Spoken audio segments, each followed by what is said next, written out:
So I'm from 2015 B batch. So good evening, everyone. Like Satish said, it is courageous to sit through the day. So thank you for staying back. As the title says, I wanted to cover at least 4 fascinating journeys that I've been thinking of. But unfortunately, because of this 7, 8, 9, 10 minutes, or maybe even 15 minutes would not have been possible. So I'll try and stick to only one story, right? And a long queue to short queue, each of these 4 stories, and I'll let those 4 stories known to you by the end of it. Each of these 4 stories have moved from a long queue to a short queue. And by the way, this jacket and queues do not mean anything in demonetization. So we're not talking about demonetization, right? So let's just say, let's take 5 minutes pause, and if possible, close your eyes and think about this. When somebody says this to you, what do you think? When somebody talks to you about food, what do you think? Okay, lovely. So this is what comes to my mind. By 2050, we will have to grow 70% more food. That means roughly maybe 10% of this class would not have retired. By then, we'd have to grow 70% more food than what we are growing today. And guess what? With less land and even less water. Which means some of us might have to stand in queue even for water. And this is not joke. I think this been played all along, right? So queues do matter. Long queues even more. Queues are unproductive. Queues kill our productivity and they cost us a fortune. You think of any queue that I leave at the end, each queue has costed us a fortune, right? So let's look at some of the real stories. My friend Joseph, he's a daily wager, earns about $5 a day, lives about 65 kilometers from his village, where his 4-year-old son and wife stay. End of the day, he earns that money for them.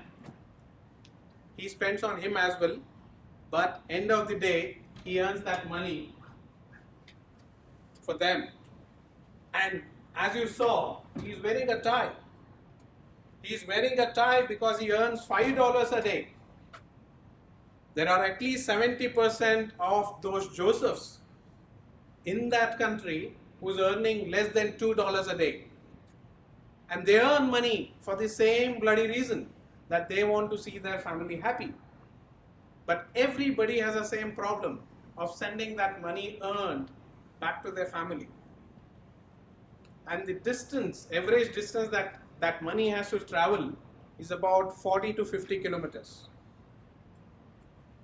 But they do send money. How do they send money? Through friends and family, through bus drivers, to postmans. There are no direct bank accounts because they are not banking customers yet. And obviously there are no checks because they are not banking customers. In the process of doing it, about 15% of them have lost that $2 a day earning because somebody stole it. Somebody promised I will deliver, but they never could deliver it. Big problem, very, very big problem. And then this happened. 2017, 2007, Safaricom, which is a big mobile network operator in Kenya, launched a product called M-Pesa. They solved all their problems. And look at how they solved. Flat 2 years, they captured 50% of Kenya. By the way, 50% of Kenya mean 18 million customers. 18 million customers in 2 years. They had a staggering 10,000 users sign up per day. And this was developed mainly for the underbanking. The point that I'm trying to make here is you can build scale using the existing technologies and solve the real problems. Today, as we speak, 42% of Kenya's GDP flow through M-Pesa, simple mobile transfer money app. 42% of Kenya's GDP would mean about $25 billion. Every second mobile transaction that is happening in the world on money transfer is from Kenya. Every second mobile transaction. Can you imagine that? Kenya, a country which is probably much smaller than us. There are learnings out of this case study, and thus I took it. So this is just the story. I just built the story, what the product is, why it is built, right? Lessons are written on the top right corner or left corner for you. They built this product for a different reason. They built this product for microfinance, for unbanked.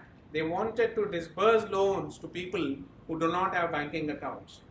But at the end of the pilot, they had user interactions. They found people are using this for many more reasons. And when they spoke to the pilot users, they said the adoption will go when you would consider transferring money from one to second account.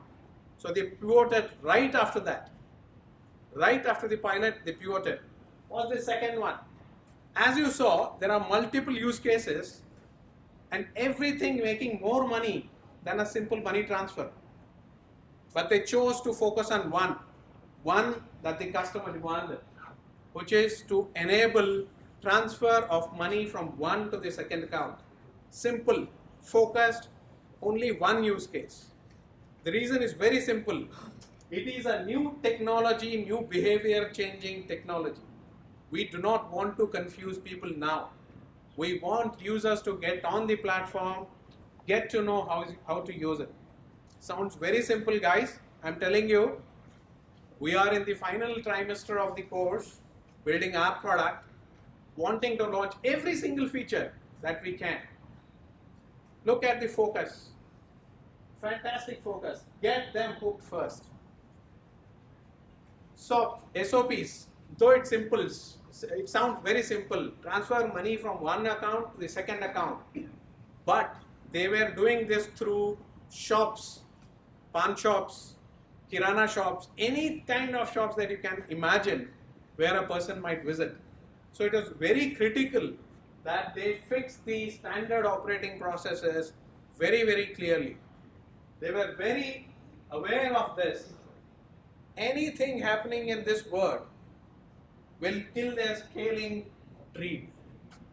So before they went on to the entire of country, they ensured it is a watertight shop. While every one of us is thinking of building a great technology product, look at what this learning says. Management matters, not the technology. So signing up of those agents, having those standard operating process, ensuring you are talking to customers on a daily basis, ensuring the feedback is going back. By the way, when they built this product, the interesting story is the entire product was built by 3 people. 3 guys sitting in a Safaricom Kenya office in a room built this product, which is generating every alternative transaction on mobile money transfer today. Simple, secure, SMS-based product. So the management was very strong. This is a killer for me. The messaging not only to the external world, partners and agents, even to the internal world, which are your internal stakeholders, was partners are not there to fill the gap. Partners are there as seed of our business. We get more business to them, more business will come back to us. So today, in Kenya, the mobile density is 93%. 80% of them use Safaricom's M-Pesa in one or the other way. The fuel for the growth is partners, nobody else. And here is where I think Kenyan government played a big role. They say, let's give them a free hand to experiment. We'll bring the regulations later. Let's see what people want. And once people started adapting. They actually partnered with Safaricom to build regulations. And what M-Pesa in return did was, today they support about 15, 16 major use cases. But what M-Pesa did was, they did not overwhelm the regulators by bombarding every single feature.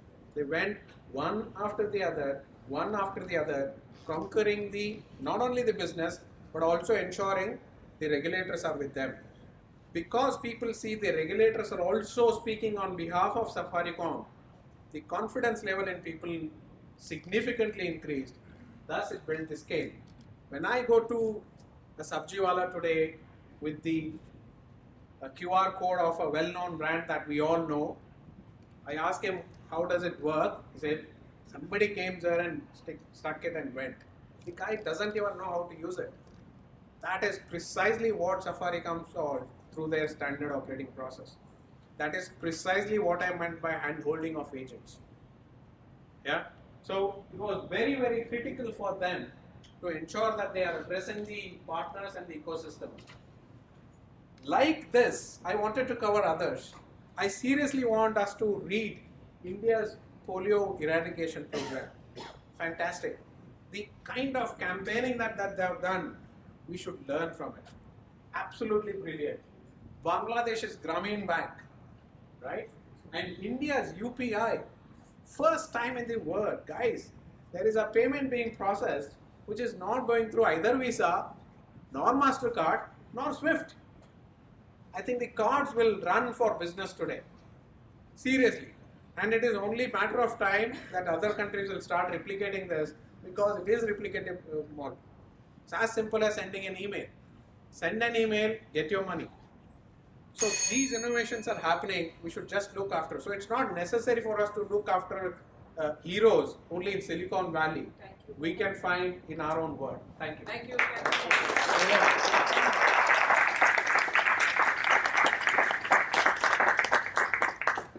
Audience, please vote for Mohan. And while you are voting, we'll hear from the jury. It's not working. Mohan. I really liked it. It was very neat in this presentation.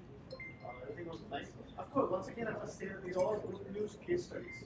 Yes. As long as it ends with a very positive note, but for every one set there must be a 100 but that's fine. It's encouraging. But the whole thing about the hunger stuff and started really upset me a lot.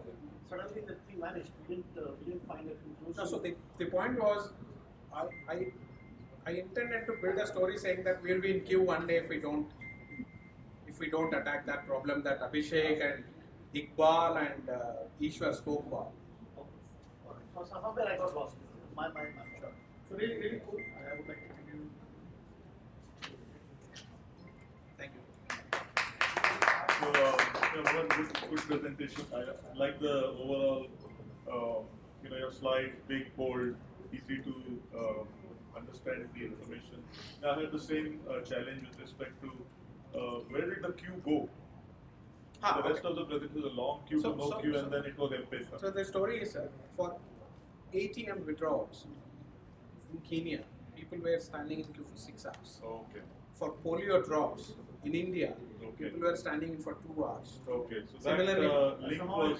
So every story had a queue. So maybe I should have ended at that. Yeah. And the food exercise that you did, if you are going to engage the audience to do something, close your eyes. I think you should pause and let that effect happen. You moved on too quickly. So if you are going to do that, then let it take place, and that creates an impact.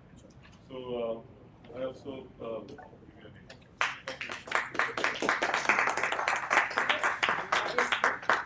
Thank you.